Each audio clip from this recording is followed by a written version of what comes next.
First things first, I'm going to say I actually quite like the Spigen Powerbank.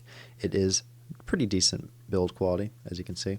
It's a little bit less nice than I would say the Anker power banks in terms of build quality, but the really nice thing about it is so simple to use. One single USB-C port on the top. Let's test to see what the power output of this bad boy is.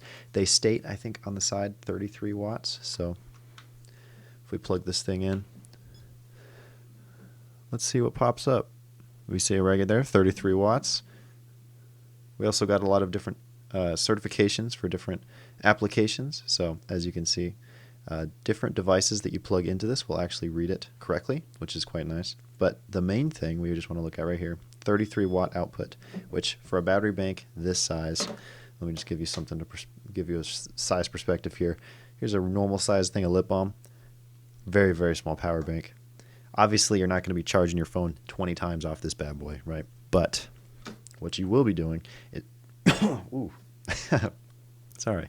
What you will be doing is charging things very quickly in very short time. So I totally recommend this thing.